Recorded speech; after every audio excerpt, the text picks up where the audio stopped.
അടിസ്ഥാനമില്ലാത്തതെല്ലാം തകർന്നു വീഴും. എല്ലാ ഏകാധിപത്യ ഭരണവും അവസാനിക്കും. അതാണ് ചരിത്രം തെളിയിക്കുന്നത്.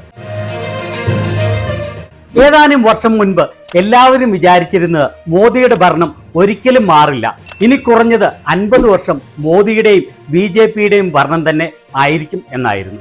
എന്നാൽ മോദി അധികാരത്തിൽ എത്തിയപ്പോൾ മുതൽ എനിക്ക് ഉറപ്പായിരുന്നു അത് അധിക നാൾ നീളില്ല എന്നാൽ എന്നെ പോലും അമ്പരിപ്പിച്ചുകൊണ്ട് മോദി ഭരണം 10 വർഷം പിന്നിട്ടു. എന്നാൽ അതിനുള്ള കാരണം വളരെ വ്യക്തമാണ്. വളരെയധികം സാധാരണ പാവപ്പെട്ട ജനങ്ങൾ ബ്രെയിൻ വാഷ് ചെയ്യപ്പെട്ടു. പിന്നെയും വളരെയേറെ പേർ തെറ്റിദ്ധരിപ്പിക്കപ്പെട്ടു. ഹിറ്റ്ലർ അധികാരത്തിലിരുന്നപ്പോൾ എല്ലാവരും വിചാരിച്ചത് ആ ഭരണം അന്തമില്ലാതെ നീണ്ടുപോകും എന്ന് തന്നെ ആയിരുന്നു. എന്നാൽ 9 വർഷം കഴിഞ്ഞപ്പോഴേക്കും ഹിറ്റ്ലറുടെ ഏകാധിപത്യ ഭരണകൂടം നിലം പതിക്കുകയും ഹിറ്റ്ലർ ഭീതിയിൽ ആത്മഹത്യ ചെയ്യുകയാണ് ഉണ്ടായത്. കഴിഞ്ഞ 2 മാസമായി സമാനമായ രീതിയിലാണ് ഇന്ത്യയിലെ കാര്യവും മാറിമറിയുന്നത്. ബ്രെയിൻ വാഷ് ചെയ്യപ്പെട്ടവർ അങ്ങനെ തന്നെ മാറ്റമില്ലാതെ തുടരുന്നു.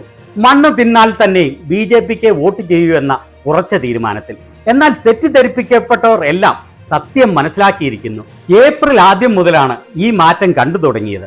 മെയ് 15ഓടുകൂടി അത് വലിയ മാറ്റത്തിലേക്ക് എത്തി. ഇപ്പോൾ തിരഞ്ഞെടുപ്പ് നടന്നാൽ, അതായത് മെയ് 15-ന് ശേഷമായിരുന്നു തിരഞ്ഞെടുപ്പ് നടന്നതെങ്കിൽ NDAക്ക് പരമാവധി കിട്ടുക 210 സീറ്റുകൾ മാത്രമാണ്. ഇന്ത്യ മുന്നണിക്ക് 310 സീറ്റിൽ അധികം ലഭിച്ച് വൻപിച്ച ഭൂരിപക്ഷത്തിൽ അധികാരത്തിലെത്തിയേനെ. എന്നാൽ തിരഞ്ഞെടുപ്പിന്റെ വലിയൊരു ഭാഗവും മെയ് 15-ന് മുൻപായി ഓൾറെഡി കഴിഞ്ഞിരുന്നു. 429 സീറ്റുകളുടെ തിരഞ്ഞെടുപ്പ് അതോടുകൂടി പൂർത്തിയായി. പ്രത്യേകിച്ച് ആദ്യ 2 ഘട്ടങ്ങളിൽ ഈ മാറ്റം വലിയ തോതിലായിരുന്നില്ല. ഏറ്റവും കൂടുതൽ സീറ്റുകളിൽ അപ്പോഴേക്കും തെരഞ്ഞെടുപ്പ് നടന്നു കഴിഞ്ഞിരുന്നു.